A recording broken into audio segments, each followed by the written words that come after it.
4절까지의 말씀을 보겠습니다.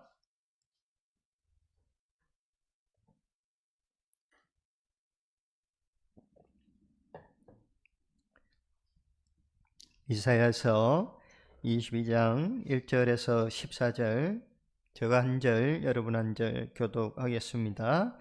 환상의 골짜기에 관한 경고라. 내가 지붕 위에 올라가면 어찌함인고. 돌아다녀 떠들던 성, 즐거워하던 고울이여, 너의 죽임을 당한 자들은 칼에 죽은 것도 아니요 전쟁에 사망한 것도 아니라 너의 간원들도 다 함께 도망하였다가 활을 벌이고 결박을 당하였고, 너의 멀리 도망한 자들도 발견되어 다 함께 결박을 당하였도다. 그러므로 내가 말하노니 돌이켜 나를 보지 말지어다. 나는 슬피 통곡하겠노라. 내 딸 백성이 패망하였으므로 말미암아 나를 위로하려고 힘쓰지 말지니라. 환상의 골짜기에 주 만군의 여호와께로부터 일어난 소란과 발핌과 혼란의 날이여, 성벽의 무너뜨림과 산악에 사무쳐 부르짖는 소리로다. 엘람 사람은 화살통을 베었고 병거탄 자와 마병이 함께하였고 기르 사람은 방패를 드러냈으니 병거는 내 아름다운 골짜기에 가득하였고 마병은 성문에 정렬되었도다. 그가 이스라엘에 덮었던 것을 벗기매 그 날에야 내가 숲을 곳간에 경기를 갈아보았고 너희가 다윗성에 무너진 곳이 많은 것도 보며 너희가 아랫못에 물도 모으며 또 예루살렘의 가옥을 제사하며 그 가옥을 열어 성벽을 견고하게도 하며 너희가 또 옛 못의 물을 위하여 두 성벽 사이에 저수지를 만들었느니라. 그러나 너희가 이를 행하신 일을 앙망하지 아니하였고 이 일을 애적부터 경영하신 일을 공경하지 아니하였느니라. 그날에 주요 만군의 여호와께서 명령하사 통곡하며 애곡하며 머리털을 뜯으며 붉은 배를 따라 하셨거늘 너희가 기뻐하며 즐거워하여 소를 죽이고 양을 잡아 고기를 먹고 포도주를 마시면서 내일 죽으리니 먹고 마시자 하는도다. 만군의 여호와께서 친히 내 귀에 들려 이르시되 진실로 이 죄악은 너희가 죽기까지 용서하지 못하리라 하셨느니라. 주 만군의 여호와의 말씀이니라. 아멘. 동물의 왕국을 보면 초원에 평온한 초원에 풀을 뜯는 그런 짐승들을 보게 되죠. 동물들을 봅니다. 그런데 그 동물의 왕국을 나레이트하는 그 성우의 목소리를 들어보면 평온한데 뭔가 일어날 것 같은 그런 것을 예감케 하는 목소리가 나옵니다. 이 평온한 초원에 과연 평온하기만 할까요? 이 약한 동물들을 삼키려고 또 먹잇감으로 두고 호시탐탐 노리는 그런 짐승들이 있죠. 그 평온한 초원이 갑자기 이제 죽느냐 사느냐 하는 그런 현장이 되어버리는 것을 우리가 동물의 왕국에서 많이 보게 됩니다. 또 아무것도 모르고 물가에서 물을 먹는 뭐 기린이나 뭐 누가나 산양이나 이런 것들이 물을 먹다가 갑자기 물로 끌려 들어가죠. 악어에게 물려가지고 산산조각이 나버립니다. 되어질 일을 알지 못한 채 살아가는 그 동물들의 최후의 모습이죠. 사랑하는 성도 여러분, 특히 우리가 그리스도인으로서 우리가 하나님의 계획을 알지 못한 채, 하나님의 뜻을 알지 못한 채 살아간다면 이 동물의 왕국의 평온이 사라지는 것처럼 우리에게도 평온이 사라질 거고요. 또한 생명을 잃는 것 같은, 사망과 같은 삶을 살아갈 수밖에 없습니다. 하나님의 말씀이 생명이라고 하는 이것은요, 이 성경에는요, 생명으로 인도하는 말씀이 있기 때문에 그래요. 생명의 말씀을 우리가 알고 받아들일 때 생명의 기쁨을 누리게 되는 것이죠. 그래서 성경을 자세히 보면 그 실패한 이스라엘의 모습들을 하나님께서 계속 되돌리려고 하잖아요.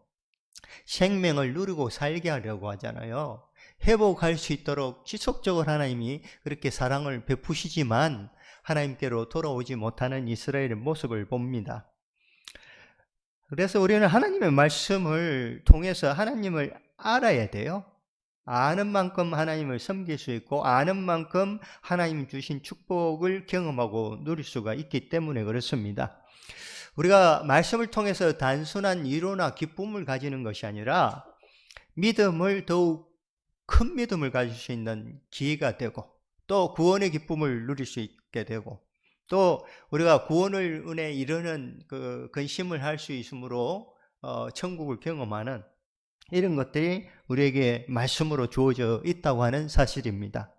그러므로 우리는 하나님 말씀을 들을 때마다 자신을 경책하고 새롭게 세워감으로 하나님께서 기뻐하시는 삶을 우리가 살아가야 될 줄로 믿습니다. 누구나 살아가면서 실수를 합니다. 그런데 그리스도인으로서 실수를 해서는 안 되는 것들이 있다는 거예요.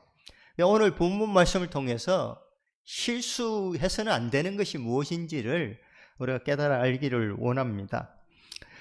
첫 번째로 이 순간적으로 적의 위협으로부터 벗어났기 때문에 기뻐하고 즐거워하지만 그들 앞에 놓여있는 현실, 앞으로 되어질 일들에 대해서 알지 못하는 채 이것이 좋은 것이라고 여기며 살아가는 모습입니다.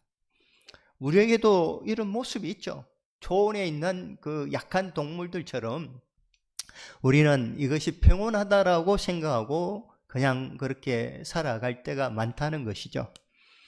그러나 우리는 일희일비하면서 살아가는 것이 아니라 천국과 지옥을 오가면서 사는 사람들이 아니라 그리스도인이기 때문에 우리는 천국을 소유하고 살아야 되는데 지옥은 우리하고 실제 상관이 없는 거잖아요. 근데 우리의 삶에서는 보면 뭐 천당 지옥을 왔다 갔다 했다 이런 표현을 쓰잖아요. 실제적으로 영적으로 우리의 연약한 모습이 이 말씀 가운데 있어요. 천당과 지옥을 왔다 갔다 했다는 거. 여러분 최근에 중동에 전쟁이 일어나고 있으니까 건물들을 이렇게 화면으로 보셨는지 모르겠어요. 팔레스타인 지방은 건물들이 슬라브로 되어 있는 우리나라의 그것처럼 위에가 평탄해요. 굉장히 넓어요. 그래서 거기서 사람들이 많은 행사를 하는 거예요. 사람들의 모임도 잔치도 거기서 이루어집니다. 그런데 오늘 보면요, 사람들이 이 지붕 위에 올라가서 사람들이 모여가지고 기뻐하고 즐거워하고 있어요. 오늘 말씀은요, 환상의 골짜기에 관한 경고다고 이렇게 시작돼요.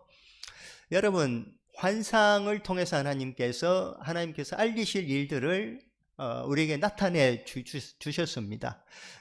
구약시대는 환상이나 꿈이나 이런 것들을 통해서 하나님께서 당신을 나타내셨는데요. 환상이라고 하면 좀 좋은 환상이면 좋잖아요. 여러분 꿈을 꿔도 좋은 꿈이면 좋잖아요. 그 꿈 꾸면서 막 엄청 괴로운 꿈을 꾸면 막 힘들잖아요. 근데 여기 보면 환상의 골짜기라고 이야기하고 있어요. 골짜기는요, 어떤 곳입니까? 위면, 높은 곳이면 아래를 다 내다보고 헤아릴 수가 있어요. 알 수가 있어요. 그러나 골짜기에서는 골짜기에 제한된 것 외에는 알지 못해요. 보지 못해요. 그래서 여기에 환상의 골짜기라고 이야기를 하고 있어요. 이스라엘 백성들이 이 환상의 골짜기와 같은 상황 가운데 있음에도 그들은 헤아리지 못하는 거예요. 실제로 예루살렘은요, 산 위에 있어요. 골짜기가 아니에요. 산 위에 있어가지고 그 밑을 내려다 볼 수 있는 그런 아름다운 곳이 바로 예루살렘입니다. 그런데 이 환상의 꼴짝에 관한 경고라고 말씀하시면서 내가 지붕에 올라가면 어찌함인고, 왜 지붕 위에 올라갔냐, 왜 좋아하느냐. 지금 이게 아수르가 와가지고 포위를 하고 있다가 잠깐 물러간 사이에 이 사람들이 이제 우리는 해방되었다, 저기 물러갔다라고 생각하고 기뻐하고 있는 거예요.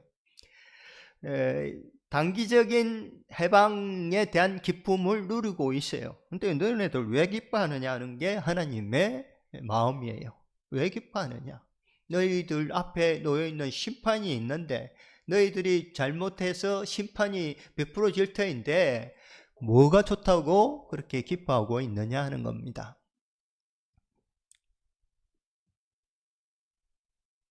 앞으로 수치를 당할 날이 다가오는데 너네들은 무엇 때문에 기뻐하느냐? 열왕기하 25장 1절 4절에 보면 나중에 느부갓네살이 그 성을 점령을 하죠. 점령을 합니다. 10월부터 그 다음에 4월까지 6개월 동안 포위를 해요. 전쟁 한번 제대로 해보지 못하고 도망치다가 결박되어 가지고 포로로 잡혀 가지고 수치를 당합니다. 이것이 되어질 일인데 지금 이제 기뻐하고 있다는 거예요. 2절을 보면 소란하며 떠들던 성, 줄고하던 고울이여, 너의 죽임을 당한 자들은 칼에 죽은 것도 아니요 전쟁에 사망한 것도 아니라 너의 간원들도 다 함께 도망하였다가 하를 버리고 결박을 당하였고 너의 멀리 도망한 자들도 발견되어 다 함께 결박을 당하였도다. 이게 이제 되어질 일이에요. 근데 기뻐하고 즐거워하고 있다는 거죠. 앞으로 되어질 일들에 대한 것을 알지 못하면 이스라엘 백성들처럼 우리도 이렇게 살아갈 수밖에 없습니다. 이스라엘 백성들이 이렇게 기뻐하고 즐거워하는데요, 4절을 보면 그러므로 내가 말하노니 돌이켜 나를 보지 말지어다. 나는 슬피 통곡하겠노라. 내 딸 백성이 패망하였으므로 말미암아 나를 위로하려고 힘쓰지 말지니라. 이 이사야는 진짜 우리나라가 백성들이 이렇게 폭망하게 되었으니까 괴롭고 정말 괴로워서 통곡하면서 눈물을 흘리는데 그 백성들은 지금 기뻐서 떠들고 있는 거예요. 사랑하는 성도 여러분, 하나님께서 언제 눈물을 흘리실까요? 하나님께서 원하시는 당신의 자녀들이 그 길을 걷지 아니할 때 하나님은 눈물을 흘릴 겁니다. 여러분 자녀들이 정말 여러분의 말을 듣지 않고 안 좋은 길로 객길로 갈 때 여러분 눈물이 나지 않아요? 하나님께서 지금 기뻐할 일이 아니고 뭐 할 때죠? 하나님 앞에 나갈 때예요. 회개하고 새로워지는 역사가 있어야 되는데 순간에 그 모면을 통해서 기쁨을 누리고 있다고 하는 것입니다. 그들은 환상의 꼴짜기에 있습니다. 그래서 제대로 보지를 못하는 거예요. 제대로 알지를 못하는 겁니다. 사랑하는 성도 여러분, 우리는 영적으로 꼭대기에 서 있어야 될 줄로 믿습니다. 우리가 영적으로 정말 피폐해지면 이 꼴짜기와 같은 지경에 이르러요. 그래서 제대로 알지도 못하고 보지도 못하는 거예요. 간절히 바라기는 예루살렘 성 그 위에서 아름다움을 누릴 수 있는 그런 저와 여러분이 되기를 간절히 원합니다. 우리의 믿음은요, 단기적인 것이 아니라 순간적인 어떤 유익함을 누리는 것이 믿음의 전부가 아니에요. 믿음은 끝까지 구원의 완성을 기다리는 것이 믿음입니다. 그 구원의 완성을 이루기까지 나가는 것이 믿음입니다. 이스라엘 백성들처럼 이 순간의 모면을 통해서 이게 구원이 이루어졌다고 생각한다면 망상이죠, 그죠? 망상. 끝까지 하나님을 의지하고 바라면서 하나님께서 행하실 일들을 기대하는 것이 믿음이죠. 그게 이스라엘에게 필요한 것인데 지금 하나님을 의지한다든지 하나님을 기대한다든지 이런 믿음이 없는 거예요. 그래서 상황이 좋아지면 좋은 거고 상황이 나빠지면 그냥 나쁜 거예요. 하나님은 어디에 있죠? 하나님은 없어요. 하나님이 계셔야 어렵든 좋든 우리가 그걸 견디고 나갈 수가 있는데 하나님이 없는 거예요.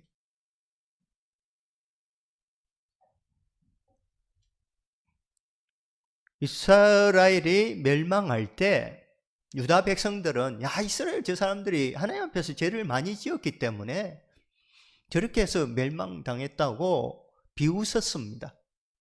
그러나 그들의 결국도 마찬가지로 똑같아요. 결국에 이방 민족에게 그렇게 패망하면서 부끄러움을 당하게 되는 것입니다. 여기에 보면 이사야의 반응과 이스라엘 백성들의 반응은 전혀 다르잖아요. 이사야는 하나님의 뜻을 알았어요. 앞으로 되어질 일을 알고 있었어요. 그러나 이스라엘 백성들은 하나님의 뜻을 알지 못해요. 앞으로 되어질 일을 알지 못하고 있어요. 이것의 차이예요. 우리는 하나님의 뜻을 알고 하나님의 계획을 알고 살아가기를 소원하면서 그렇게 하나님께 구하며 나가기를 원합니다. 하나님의 계획을 아는 사람은요, 실패할 이유가 없죠. 준비하면서 나가기 때문에 그렇습니다. 요나서에도 명백히 드러나는 것처럼 죄의 고백과 회개가 있는 곳에는 언제나 하나님의 자비하심이 있습니다. 하나님께서 하나님을 대적하고 하나님을 백성들을 괴롭게 하는 그런 백성들에게도 니느웨의 그 백성들에게도 하나님께서 자비를 베푸시는 것을 보게 됩니다. 하나님을 모르는 사람들은 큰 사고를 칩니다. 여러분, 히틀러 유태인들을 500만 600만 명을 죽였고 이 전쟁을 통해서 5억이나 되는 사람들이 죽임을 당했습니다. 하나님 모르는 자가 일을 벌리면요, 엄청난 사고를 일으키게 되어 있어요. 오늘날 전쟁들을 보면서 저는 하나님을 잘 알지 못하기 때문에 저런 일이 일어난다고 저는 생각을 해요. 어디에 성전이 어디에 있습니까? 십자군 전쟁도 성전이라고 할 수가 있습니까? 그게 거룩한 전쟁이라고 할 수가 있겠습니까? 저는 하나님을 모르는 자들의 전쟁이라고 이야기하고 싶어요. 그 참혹한 전쟁의 현장을 하나님 기뻐하실까요? 구약시대에 진멸하는 그런 의미가 아니에요. 지금 예수 그리스도께서 오셔서 우리 모든 것으로부터 우리를 구원하신 우리 주 예수 그리스도께서 허락하신 것들은 사랑이잖아요. 원수까지도 사랑하는 것. 대적의 논리로 모든 것들을 그렇게 바라본다면 이 지구상에 모든 것들은 멸망하고 말 겁니다. 하나님의 자비하심을 통해서 새로운 회복이 이루어졌어요. 회복이 이루어졌는데 다시 회귀하는 그런 전쟁의 모습들을 보면서 정말 하나님을 모르는 자들이 망치고 있다고 저는 그렇게 봅니다. 그러면 우리는 우리의 삶 가운데 이사야의 관점을 가지고 살아갈 것인가? 아니면 이스라엘 백성들의 관점을 가지고 살아갈 것인가? 하나님을 알기 때문에 하나님의 계획 가운데 하나님의 일을 행하는 하나님의 사람으로 사는 게 옳지 않겠냐는 것입니다. 두 번째 실수는 뭐냐면요, 사람들의 계획과 자원들을 의지합니다. 오늘 7절부터 말씀을 볼까요? 병거는 내 아름다운 골짜기에 가득하였고 마병은 성문에 정렬되었도다. 그가 유다에게 덮였던 것을 벗기며 그날에야 내가 숲을 곳간의 병기를 바라보았고 너희가 다이성에 무너진 곳이 많은 것을 보며 너희가 아랫못에 물도 모으며 또 예루살렘의 가옥을 개수하며 그 가옥을 헐어 성벽을 견고하게 하며 너희가 또 옛못의 물을 위하여 두 성벽 사이에 저수지를 만들었느니라. 좋다 이거죠. 여기까지 좋아요. 그런데 그러나 너희가 이를 행하신 일을 앙망하지 아니하였고 이 일을 옛적부터 경영하신 일을 공경하지 아니하였느니라.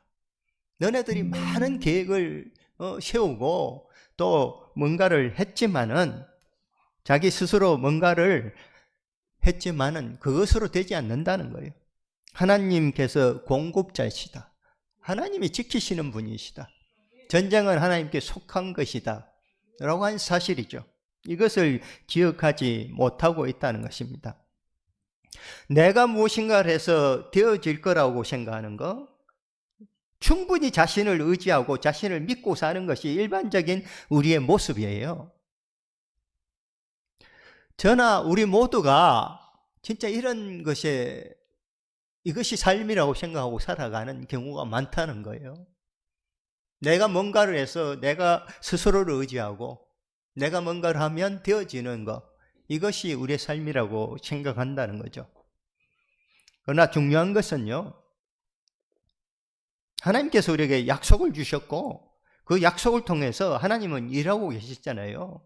오늘 오전에도 언약의 피, 하나님께서 예수 그리스도를 허락해 주신 것은 바로 언약하신 거예요. 약속하신 거예요. 그 약속을 예수님을 통해서 이루신 거잖아요. 저는 오늘 오전에 엄청난 은혜를 받았어요. 예수 그리스도의 언약의 피기 때문에. 물론 영적으로 목사님이 설교를 잘 하셔서 은혜도 받았지만 그 자체가 은혜였어요. 왜냐? 언약의 피. 하나님은 우리에게 약속을 해주시고 그것을 이루시는 분이에요. 그런데 내가 계획하고 내가 해야 뭐가 되어지는 것처럼 생각하고 살아간다는 거예요. 내가 행하는 것이 최상의 지금의 내가 선택할 일이라고 생각하는 거예요. 그러나 그 계획을 세우기 전에 우리는 하나님을 의지하는 마음을 가지고 기도 한번 하고 시작하라는 거예요. 기도하고 하자는 거예요. 하나님의 뜻이 어떠한지를 알고 행하자는 거예요. 그러면 실패하지 않습니다. 하나님이 도우시고 붙으시는 것입니다. 여기 이스라엘 백성들이 어떻게 했습니까? 다윗 성벽을 쌓았어요. 다윗 성벽이 얼마나 두텁냐면요, 이중으로 되어 있어요. 그 가운데 저수지를 만들 정도예요. 그 위로 마차들이 달리고 할 정도로 아주 튼튼한 성벽입니다.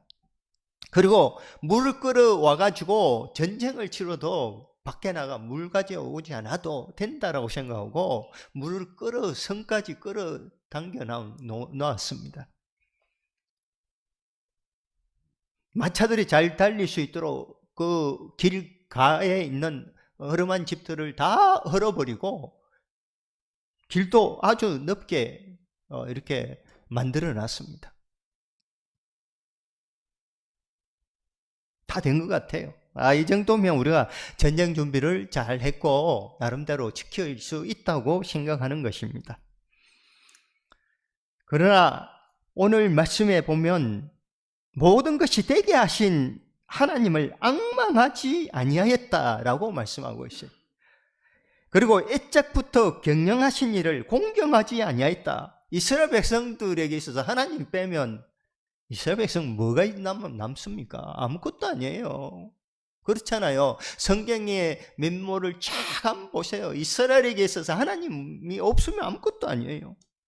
애적부터 그렇게 이스라엘 백성들을 이끌어 오신 그 하나님을 공경하지 아니하였다는 거예요.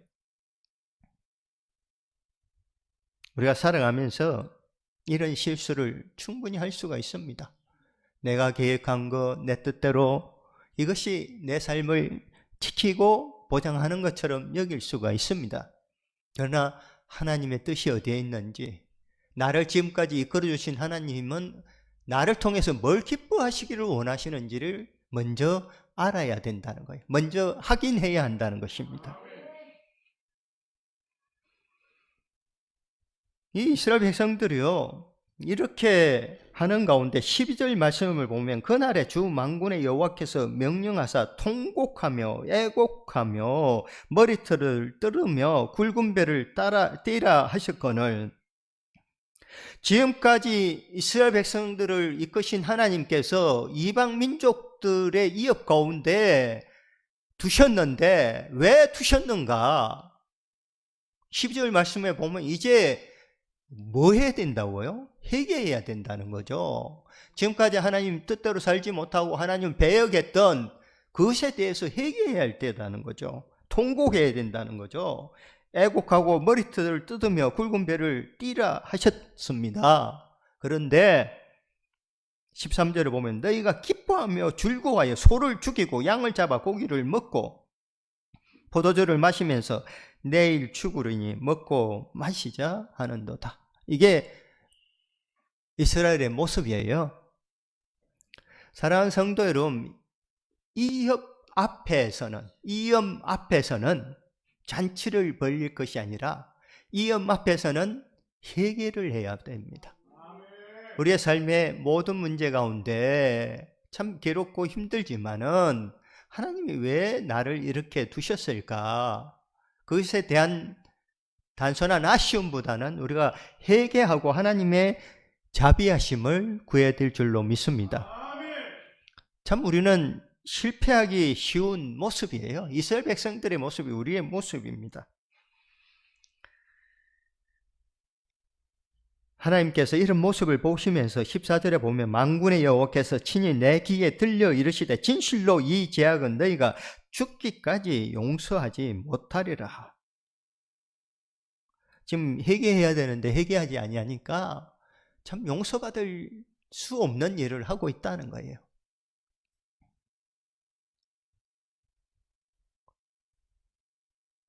우리의 삶 가운데 단순히 지금 되어진 일이 좋아요.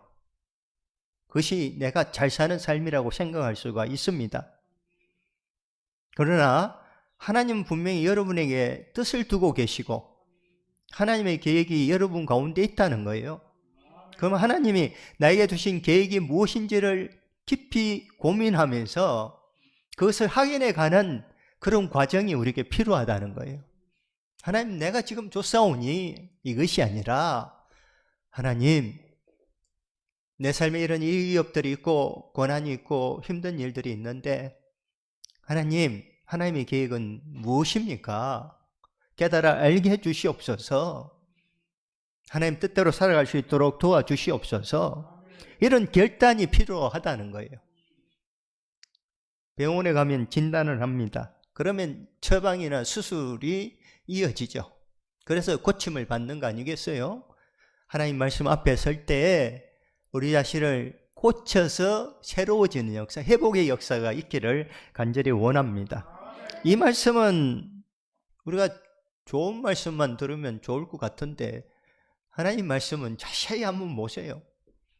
우리를 진짜 좋아지게, 진짜 복을 받게 하시기 위해서 하나님은 계속해서 우리에게 말씀하십니다. 생각해봐라. 돌이키라. 나를 기억하라. 너희들을 품고 사랑한 나를 기억하라. 계속해서 말씀하시는 거예요. 15절부터 25절까지는요. 이 셈나라고 하는 사람과 또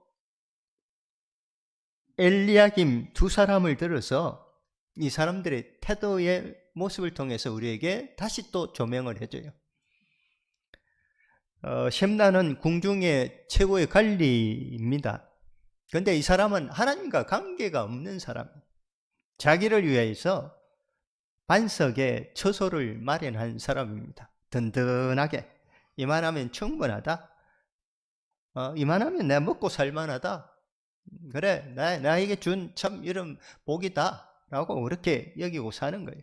그리고 멋진 반석 위에 묘실, 무덤을 만들어서 셈나가 여기에 묻혔다. 자기를 드러내려고 하는 거죠. 셈나 자신이 누구인지 자기를 위해서 살았습니다. 이런 사람은 주인의 집에 수치를 끼치는 자라고 18절 말씀을 보면요. 반드시 너를 모지게 감싸서 곰같이 각막한 곳에 던질 것이라. 주인의 집에 수치를 끼치는 너여, 내가 그곳에서 죽겠고 내 영광의 수레도 거기에 있으리라. 자기만 알고 자기를 위해서, 하나님의 뜻이 아니고 자기를 위해서 산 사람의 결국은 이렇게 던져진다, 버려진다고 하는 것입니다. 주인의 집에 수치를 끼치는 자는 그 주인의 집에 머물 수가 없다는 것입니다. 사랑하는 성도 여러분, 저와 여러분이 머물 곳, 예루살렘 성의 백성들은 예루살렘에 살아야 되죠. 하나님이 계신 곳에 머물러야 되죠. 그런데 환상의 꼴짝에 버려진 것처럼 그렇게 하나님을 알지 못하는 자들, 나중에 자기의 성읍도 찾지 못하는 자들, 이런 사람들은요, 거기서 골짜기에서 그대로 버려지는 거예요. 근데 여기에 보면 이어서 이런 사람을 19절에 내가 너를 내 관직에서 쫓아내며 내 지위에서 낮추리니 그날에 내가 힐기야의 아들 내 종 엘리야김을 불러 내 옷을 그에게 입히며 내 띠를 그에게 띄워 힘있게 하고 내 정권을 그의 손에 맡기리니 그가 예루살렘 주민과 유다의 집의 아버지가 될 것이다. 내가 이 셈나가 귀하게 여겼던 거, 그 자리를 엘리야김에게 준다는 거예요. 우리가 사울과 다윗에게 있어서도 알잖아요. 사울의 그 왕의 권위를 다윗에게 물려주게 되잖아요. 사울은 버려지게 되죠.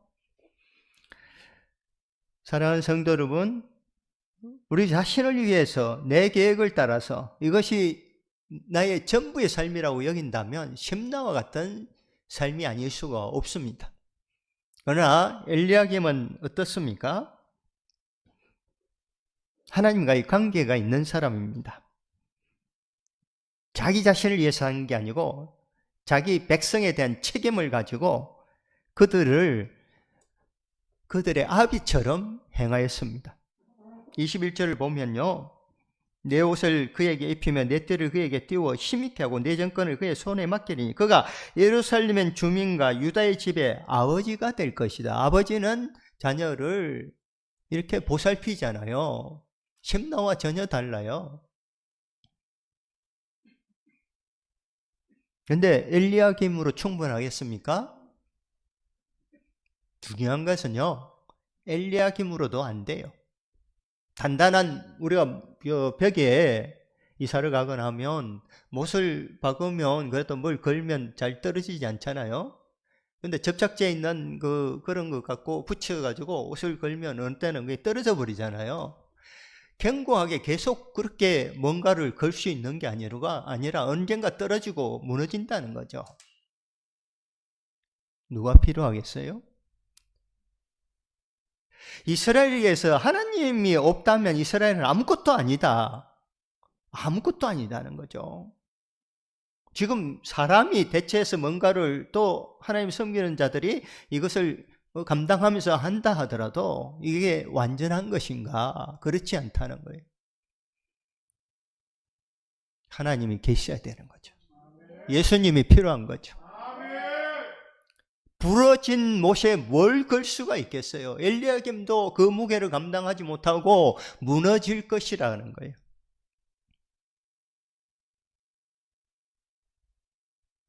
그래서 우리는 사람을 의지하는 것이 아니라 하나님을 의지해야 됩니다. 우리가 예루살렘이 평화의 근원이라고 하는 뜻이라 했잖아요. 예루살렘이 지금 평화의 근원입니까?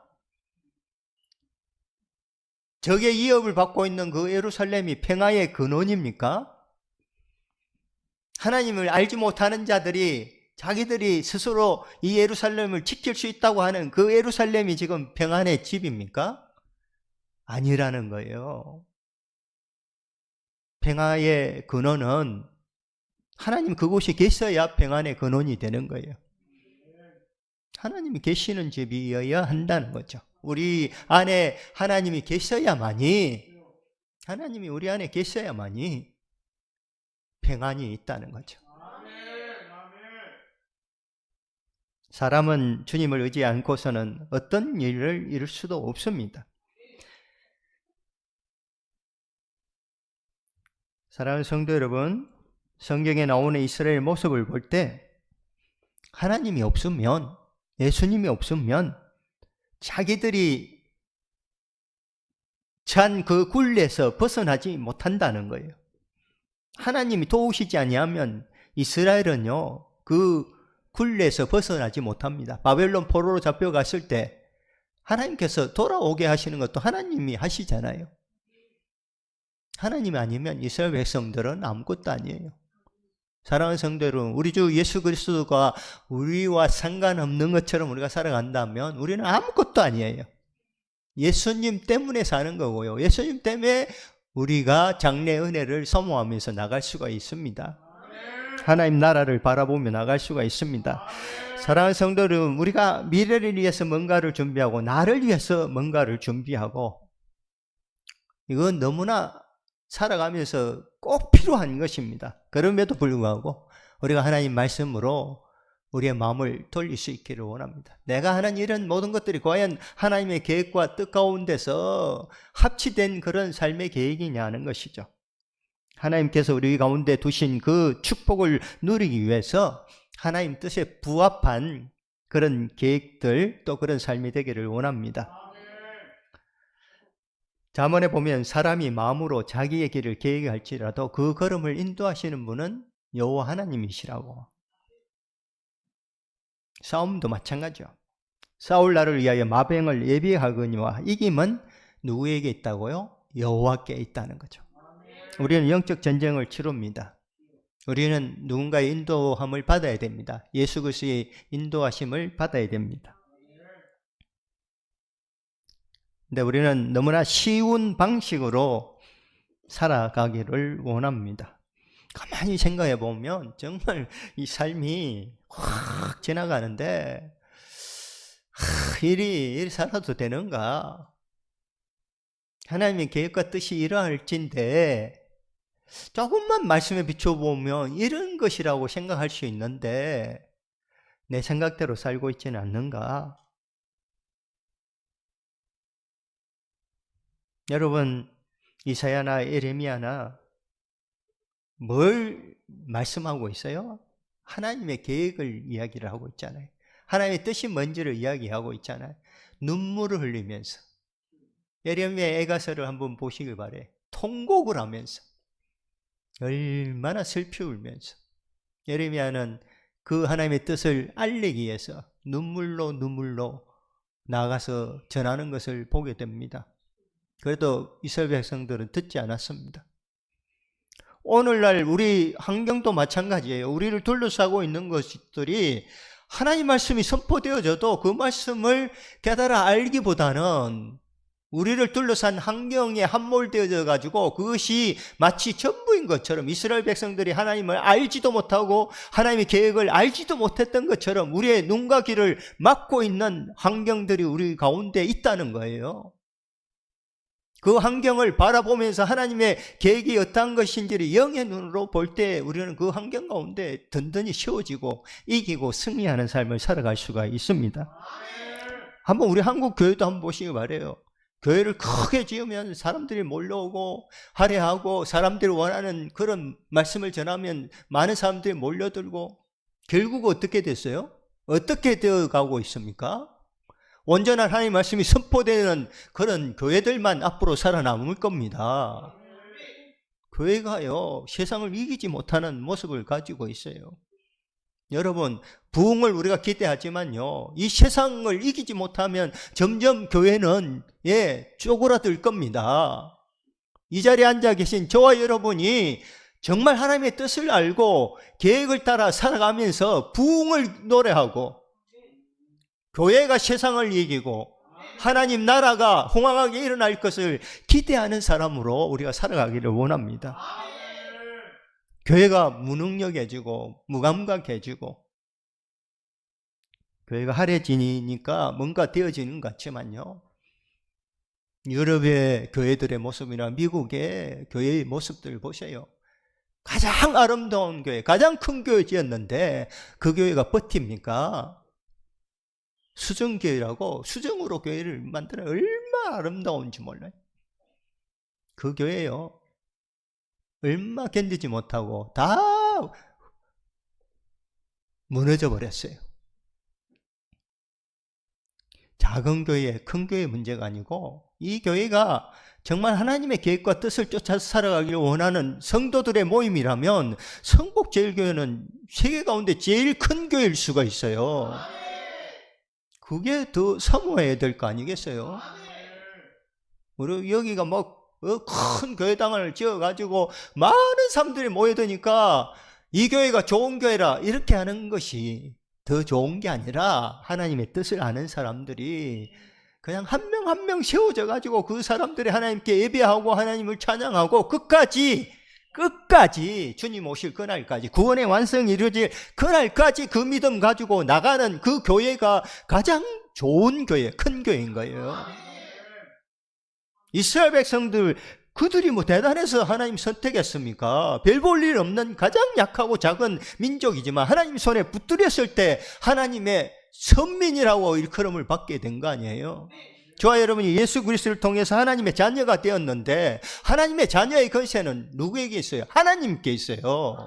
이 땅에 우리가 하나님의 자녀가 이 땅의 것으로 권세를 누리려고 하지 말고 하나님이 주시는 권세, 하나님께서 허락하신 권세를 누리고 세상을 이기는 성도들이 되기를 간절히 원합니다.